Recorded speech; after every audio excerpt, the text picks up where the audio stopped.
Hi everyone, I hope you're all doing really well and welcome to my brand new podcast, Life of an Entrepreneur. I feel like such a podcaster. I've got all the equipment, I've got my microphone set up. I have made some notes because I did want episode 1 to be more about sort of my kind of journey as an artist, how I've got to where I am, and just like a bit of the background really, because I always find it interesting listening to other people's, like other artists' journeys and how they've got to where they are and the background. Sort of like opportunities along the way that they've had that, I don't know, it's just kind of interesting to listen to. So I thought this first episode would be a bit of an introduction, kind of get to know me. So I have written some notes because I'm one of them people that will go off on a million different tangents. And obviously on a podcast, it can't be about an hour and a half long. So I'm going to try and keep it to like 20 minutes, half an hour. We'll see how we get on. And I'll try not to speak at the speed of light either. So for those of you that don't know me, I am Becca. I'm a professional pet portrait and wildlife artist full-time.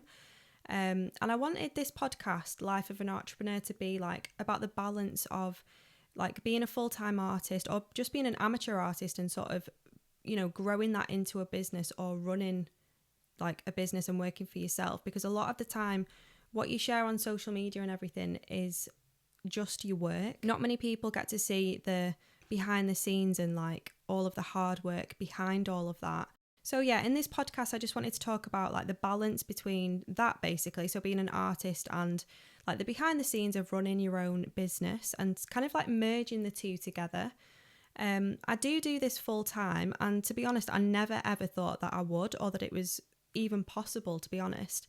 At the start especially, like I mean I'll tell you about my journey and how I got to where I am, but I basically started like properly during lockdown, and it was still more of a hobby at that stage. So the fact that I am where I am now, I am like still like, wow, I'm literally living my like 16-year-old's dream. Literally that's how I think of it anyway. So I think, you know, it's so doable to be a full-time artist and work for yourself and make a very, very good stable income.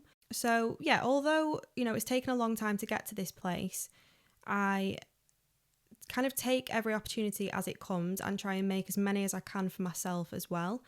And there's a lot of things that I wish I knew when I started out. So I kind of want to talk about some of them as well. So I did write some notes for this first episode, like I've said, just to give it a bit more structure.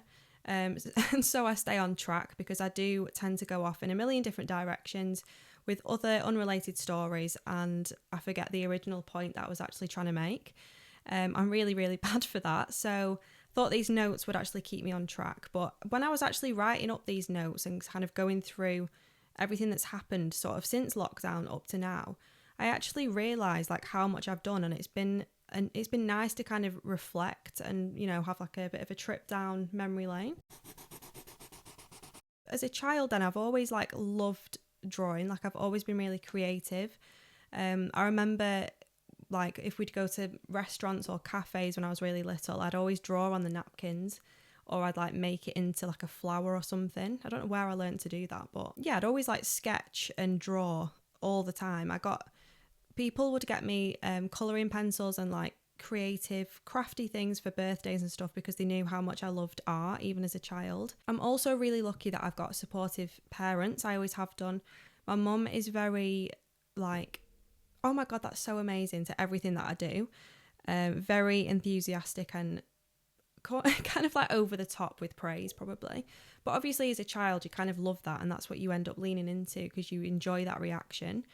My dad is a bit more serious, a lot less praise, but he'll be, even now he'll be like, oh, that's really good, but make sure what you do next is better. Or he'll kind of give me a bit of a nod or he'll like, I don't know, he's very encouraging and he's always seeing the bigger picture. And again, I feel like both my parents at the start were a bit like unsure as to whether I could do this full time. And I think because I didn't really know if I could either, because I was just so oblivious to all the opportunities out there. They didn't really have much confidence in it at first, as in like running it as a full-time business. But I think now, especially with everything that I'm kind of learning along the way, it's kind of opened their eyes as well, and they're a lot more encouraging now. So yeah, I guess that's good, and I am very lucky in that sense. I think if you want to make money as an artist, you need to be like an artist and an entrepreneur in kind of equal measure. Like your job role when you're running an art business is basically everything. Like doing the work is one thing, but you need to do all the admin, you need to do the social media, all the marketing. You need to just build a brand basically around yourself, because when someone sees your work, often there'll be a lot of other artists that are doing similar stuff to you. So it's like making your work stand out. If you're not doing something that's completely unique, people need to look at something or see you and be like, oh yeah, that's the artist that does this, that and the other. Like you need to kind of build other stuff around that, if that makes sense. I think that's something that I actually struggled with a lot, because I feel like I am quite a like private, sometimes shy person when it comes to new people. So putting everything out online for the world to see is very, very daunting, especially like in the beginning. I'm not so bothered now. I mean, as you can see, you know, I literally post artist vlogs on YouTube now. I'm doing like talking videos on Instagram, and I'm very much putting myself out there a lot more, which at the start is very, very scary to do. Kind of talking about all of this stuff that I'm going to be talking about on Life of an Entrepreneur podcast is going to be quite personal, and I feel like I'm always so awkward when it comes to talking about stuff like this to do with work, especially with people that aren't artists or people that have no idea what I'm doing. And then especially like when you go to say a wedding or a family gathering, you've not seen someone for ages and they're like, oh, what are you doing now? And it's like, where do you even begin? Because if you say, oh, I'm doing pet portrait commissions, it's like, oh, so you just draw dogs every day. And then if I say, oh, I'm teaching online, they'd be like, oh, well, how does that work? What are you doing that on? And I feel like you'll always be kind of faced with that. And that's just probably my brain thinking that everyone's kind of prejudging, or they've got like presumptions already, but it's probably not the case. They're probably just generally interested. And I've tried to kind of shift my mindset into that a little bit more.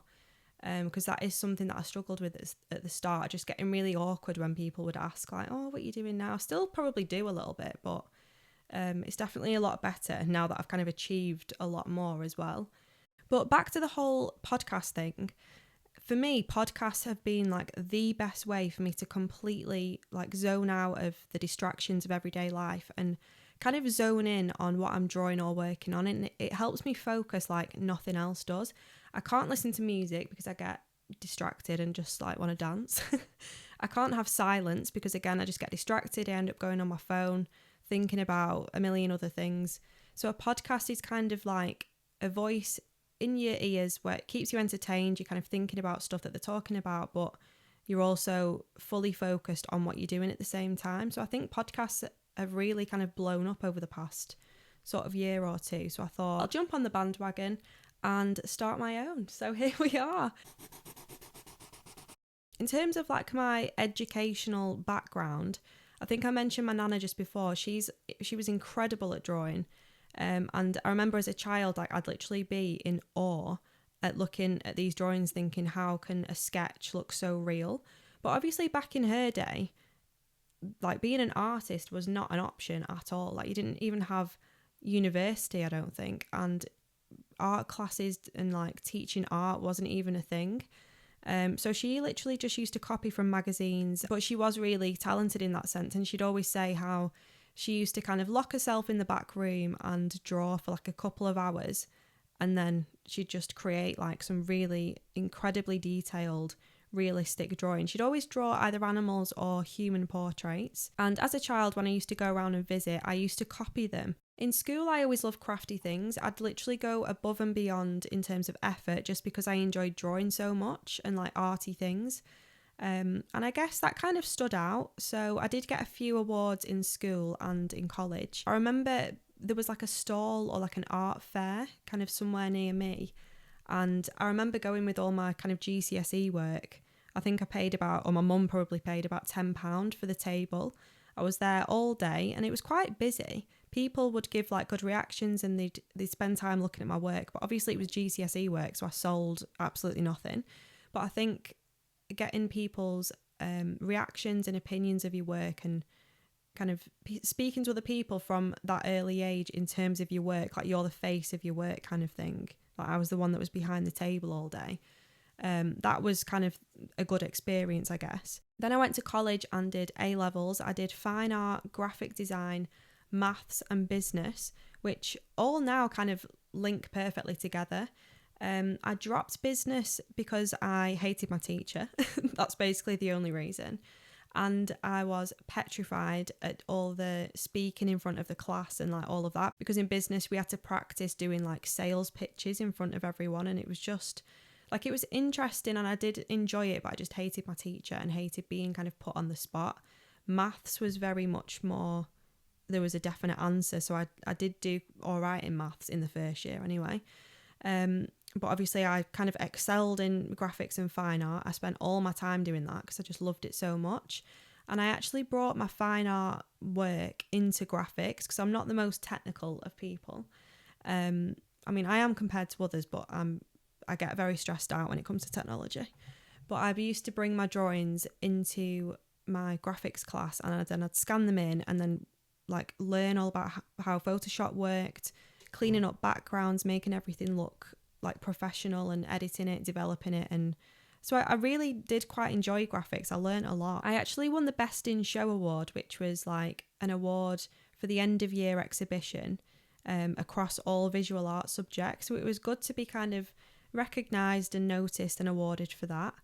And then during that time I also worked in a cafe, and I sold my first painting of a horse, I think for about £40, which is quite random. I did like a watercolour horse, so that was kind of my first sale really. Not long after that I had an art stall at Sainsbury's, literally on the entrance of Sainsbury's. So as people were walking in, I was sat there with all of my college work, GCSE work and stuff that I'd done like at home.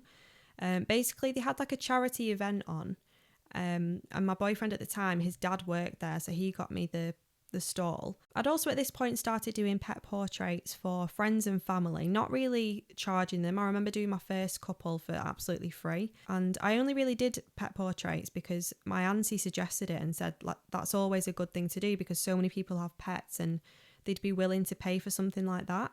But yeah, I did this stall at Sainsbury's, and my boyfriend at the time had a teacup chihuahua who came and sat on the table next to his portrait, and I feel like that got quite a few people coming in and like coming over and talking about my work, and a lot of people picked up business cards. And then from that I actually did my first ever 2 paid pet portrait commissions, and I was probably about 16 then. I remember drawing the portraits on brown paper from the range that you could buy in sheets that was like really bad quality.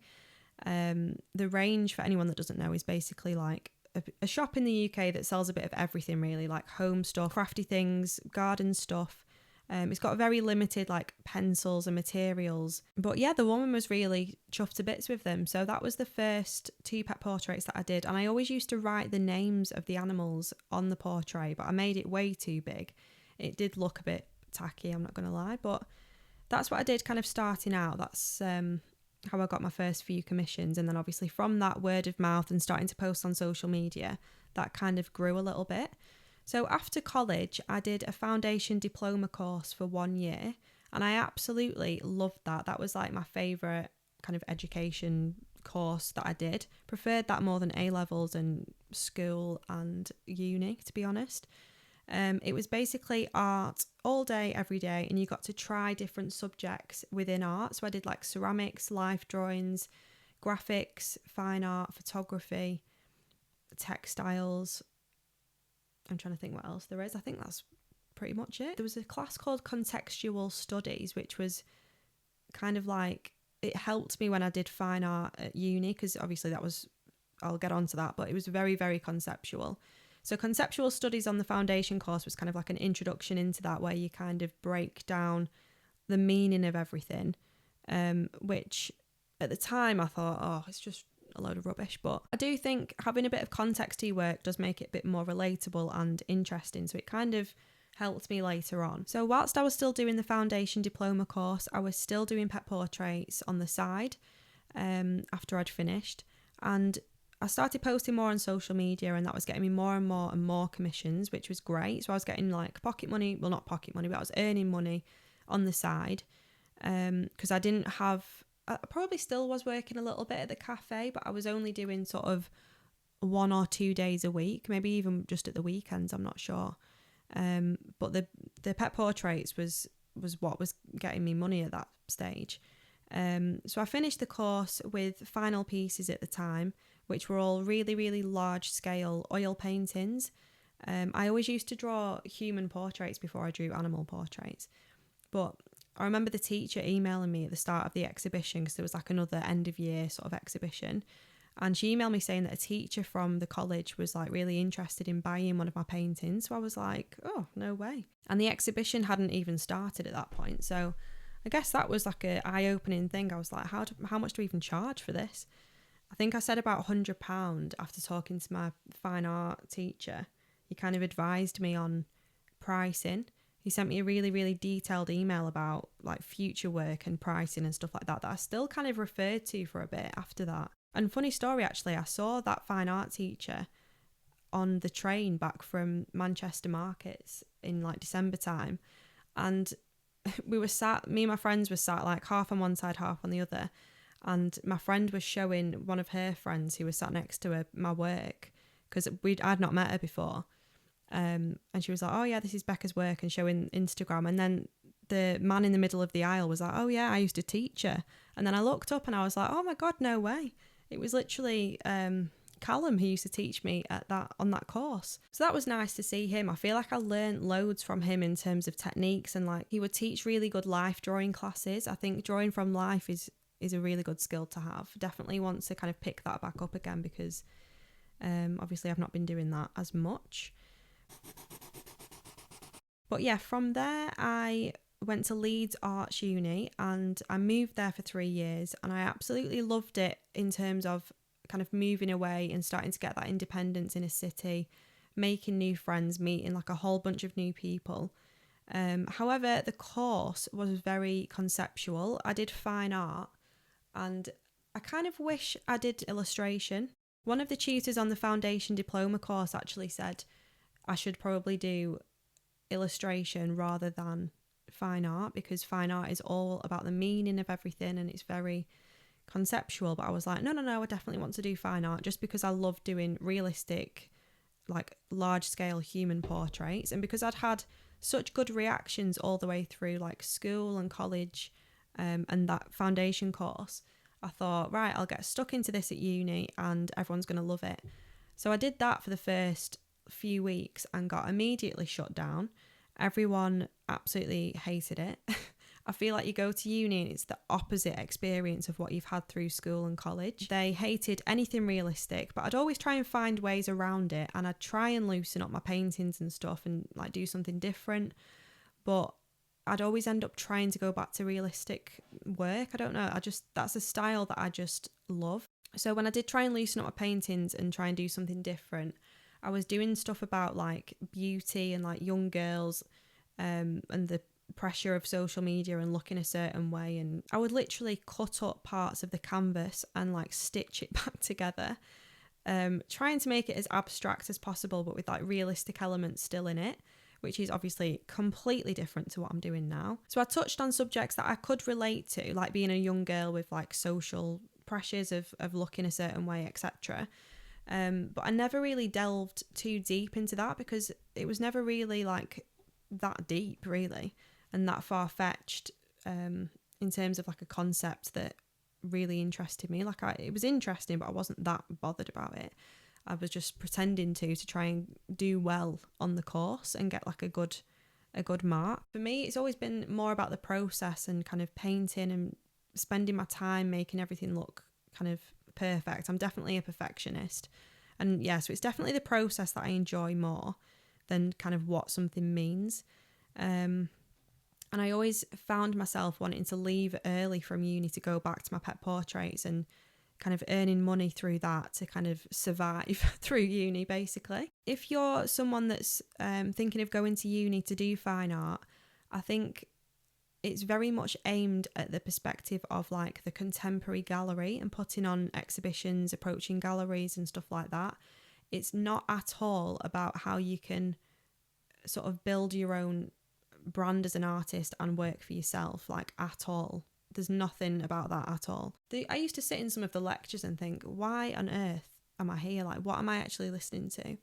Some of the stuff was just nuts, honestly. But I mean, there's stuff about the different galleries. Like, I did learn some stuff about the different galleries, the different types of galleries. Actually, funny story, I was part of an exhibition in Chelsea last year at the Green and Stone Gallery. It was their summer exhibition, which is obviously madness to be part of. I was so happy to be part of that. But I was walking around on the private viewing and I actually saw one of the tutors that used to teach me at uni. And I was like, there's no way that you're here exhibiting your work, and so am I. But yeah, it was just mad that, because obviously all the tutors at uni are also practicing artists as well. So during my second year of uni, I got an email from Brick Lane Gallery in London. They reached out to me one day basically saying that they'd found my Instagram, and they emailed me asking if I'd be interested in exhibiting at their gallery in like a couple of months after that. And obviously I was like, oh my God, this is incredible. Like, yeah, of course. They are one of them galleries where you've got to pay to be part of that exhibition, but then they'll sort out all the marketing, they'll hang the work for you, they'll kind of sort everything out. They've got like the emailing list with like hundreds or thousands of people that go there wanting to buy work and stuff like that. So, and also it was in quite a good like edgy area of London in Shoreditch. So I was literally like, yes, I have to do this. But obviously I was at uni, I was pretty skint. So I think my mum and my dad helped me out and they paid for me to be part of this exhibition. I remember saying I was a student at the time, so they gave me a bit of a discount, which was good.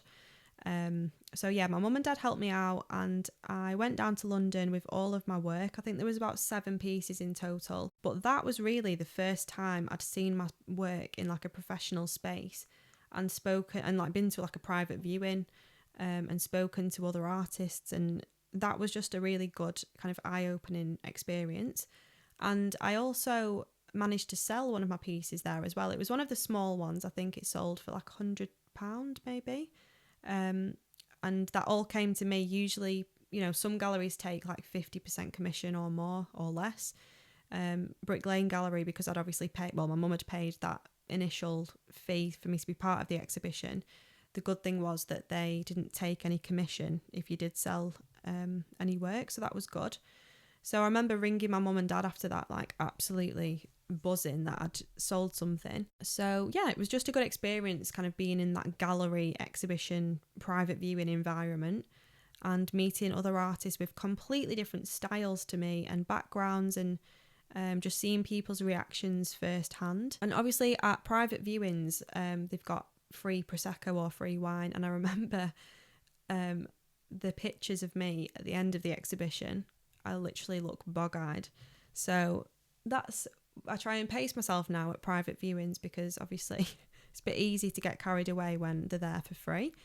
But yeah, back to uni. So this happened like whilst I was at uni in second year. So also at uni, there'd be group crits that we'd have to do like all the time, which I absolutely hated. And in hindsight, that's actually a really good skill to develop, because basically you'd be put into a situation with other people from your course. So people would come round and they'd all sit around your work in your studio space, and you'd have to literally explain and justify every single thing that you've done within your like practice, within your work, talk about your ideas. And yeah, they would kind of question you at the end, but the tutors would really, really go in. Like they'd be like, why have you done this? What's the meaning of this? And I'd literally be thinking of things out of thin air just so they'd like it or kind of resonate with it. But to be honest, half the time I was just doing it because I had to, or I enjoyed the process of painting or drawing. So I did quite a lot of painting at uni. I mainly did painting at uni, but now I do coloured pencils. So it's been a nice sort of change, but I like to have that sort of skill set under my belt that I can oil paint quite well. So anyway, after the 3 years at uni, I moved back home and made the small bedroom into an art studio, which is actually where I am now. And yeah, it's just a really nice space. I've got a desk in here. I've got my printer set up, all my different millions of tripods and lights, and I've got my work on the wall. When I come in here, I feel like focused and ready to work. I used to work at the kitchen table, and obviously the distractions were too much.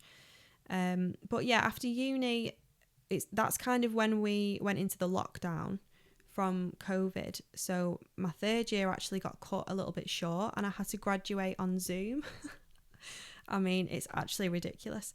I had to graduate on Zoom. They sent the cap and the gown and like a gift box with like a tiny little bottle of Prosecco and like a congratulations card from the uni. And that was it. That was my whole graduation experience. And it is quite sad because some of my friends, they sort of finished around the same time, but their graduation got delayed until after COVID and after the lockdown. So they still had the graduation day and got all the pictures and everything and got to walk up on the stage. I didn't get that, so that's quite annoying. It would have been nice to look back on, I think, but I still wore the cap and gown and got some pictures in here and just had to make do, really. Also at that time, obviously with it being locked down, there was no jobs going. People were kind of losing jobs rather than getting them. And I remember everyone asking like, oh, what are you going to do now? What do you want to do?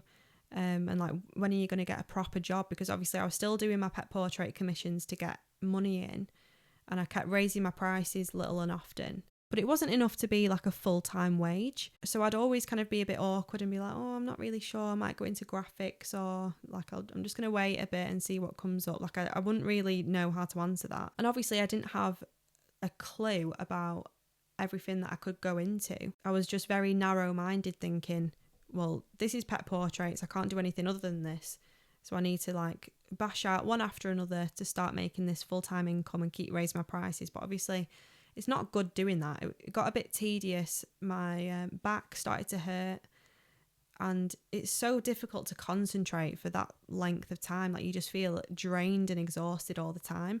And I feel really lucky now that I can do bits and bobs. Like every single day is completely varied, which is more like it. I just knew that I loved pet portraits, so I just tried to pursue that as much as I could, and it did start to grow. And eventually I did start looking at venturing into other avenues. Like commissions are great, but doing them one after another, like I said, was very difficult.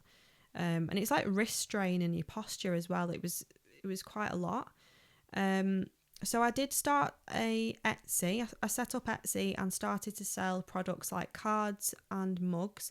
And I also started to build a website, which took me a million years. The good thing is that I actually learned how to build a website on Wix when I did graphics at college. So I already had sort of an idea, but the one that I made was very, very basic, like really basic. But I feel like the first one you make is going to be like that. And from that, you can only improve.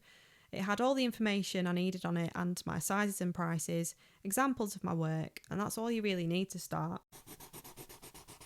When I was starting this podcast, I'm very, very conscious that I want like listeners to be inspired and motivated by what I'm saying, and I don't want to feel like I'm kind of giving you a list of achievements or saying I've done this, that and the other and look at where I am now, because I've literally just started, really. In the whole scope of things, I am really happy where I am now, and I'm still like blown away that I am where I am now.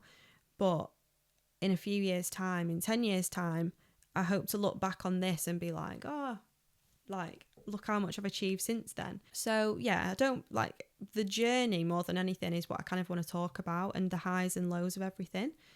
And just kind of tell you what's actually possible and that I didn't really have a clue about when I just started out. So it's kind of opening your eyes a little bit, and hopefully you can resonate with my story and how I started out, or you might just love hearing me waffle on and the sound of my voice. Actually, another funny story. Obviously I do Patreon now. I'll get onto that again, but I teach online now through Patreon and a little bit on YouTube, but mainly Patreon. And obviously I'm recording tutorials and demonstrating what I'm doing and explaining everything all the time. And multiple people on Patreon have told me that I've got a really nice, relaxing, soft voice to listen to. And I think that that is just hilarious because I think I just sound sarcastic and northern. So yeah, I don't really know. I just think it's bizarre, but yeah, at least people enjoy listening to my voice. But yeah, so since all of that uni stuff, I started a Patreon and I now almost teach 200 people all over the world online. And I also taught my first ever workshop in London last year, and I'm currently planning another one. I've had 3 incredible magazine features. One actually arrived in the post this morning, one of the 3. And again, like, it's just all from growing your social media and people finding you and you reaching out to people. I got my printer around Christmas time, so I'm now selling prints and originals on my website shop. I'm still running my Etsy shop. It needs a big fat update, but still running my Etsy shop. I've exhibited multiple times now in London. So since that Brick Lane gallery, that first one that I did at the second year of uni, I've exhibited 2 or 3 times more. I was part of the Explorers for Extinction Sketch for Survival exhibition. Such a mouthful to say that. I was part of their exhibition in November, which was amazing to be part of. It's all in aid of conservation. I've also been part of the summer exhibition at the Green and Stone Gallery, which is where I sought my art tutor from uni. And that's actually where I taught my first workshop. So I feel like everything kind of links together. When you look back at things and you reflect, you think, if I hadn't have done that, then this probably wouldn't have happened. So it's kind of nice to reflect and look back at things. But yeah, I've just continued to kind of grow my social media. I've met other artists through social media. I met up with Shannon, who is another pet portrait and wildlife artist doing very similar things to me not so long ago, and we're planning to meet up again. I also met up with the first ever person who subscribed to my Patreon, who she lived in Australia and she's recently moved to Manchester. So I met her the other month as well.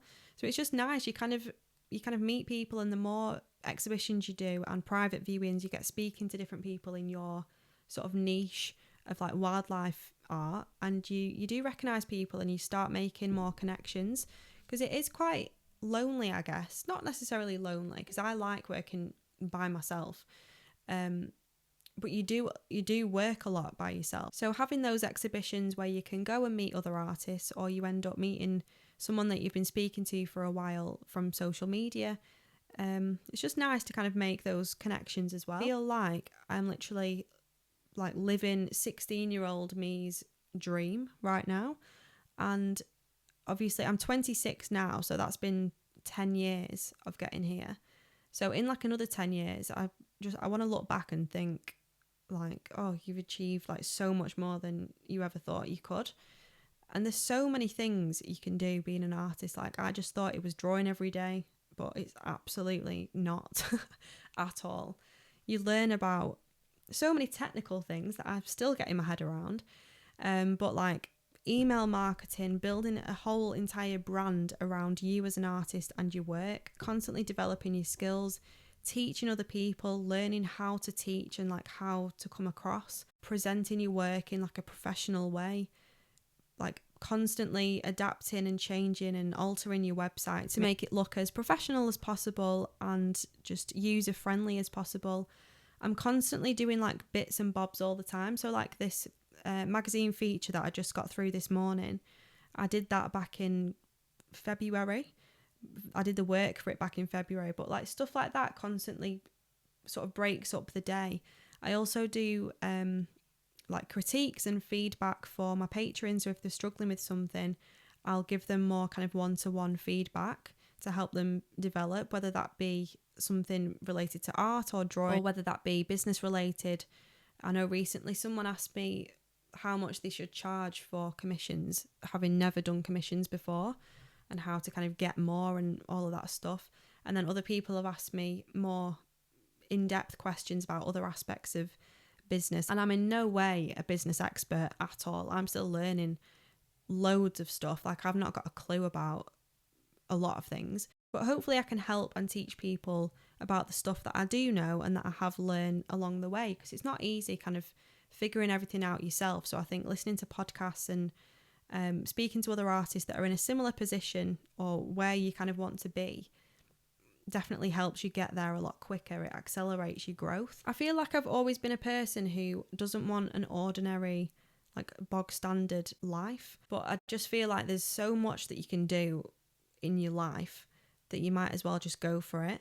And obviously I kind of fell into it. I didn't like quit a job and go for it. Like I know people are in very, very difficult positions to sort of quit the job that they've been in for like 20 years and start being a pet portrait artist or a wildlife artist or whatever they want to do, like start their passion.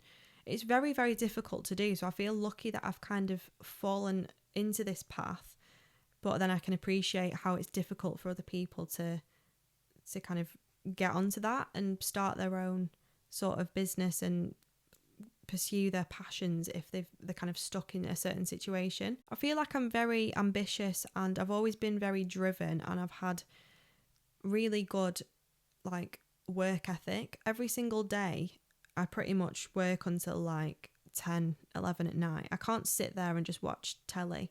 I have to be doing something because I think I'm just wasting time otherwise.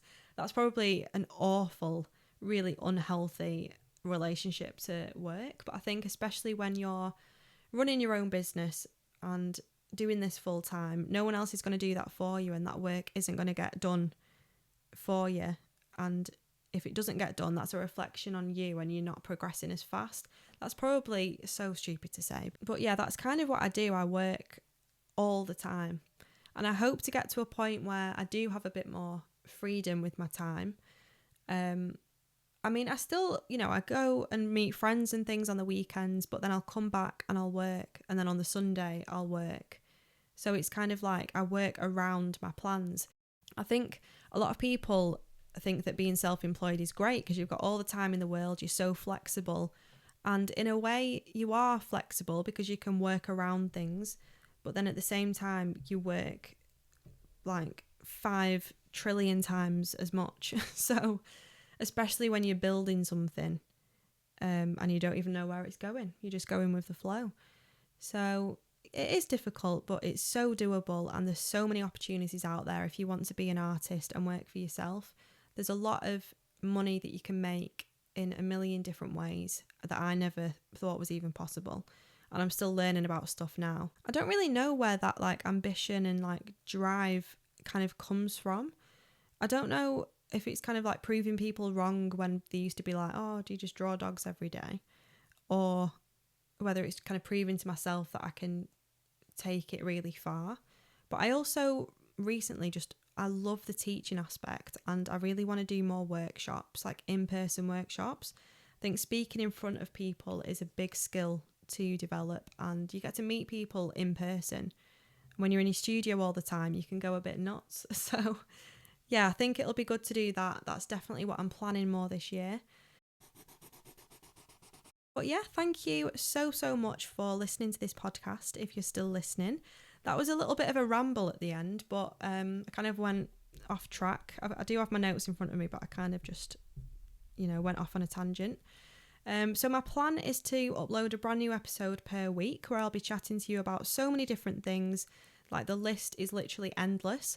I want to talk about art, being an artist, growing and running a business, starting a business, like all aspects. And I don't want it to be kind of too deadly serious either. It sounds very serious saying, oh, we're going to be talking about business. Like, I'm not Alan Sugar at the end of the day, although I do like The Apprentice.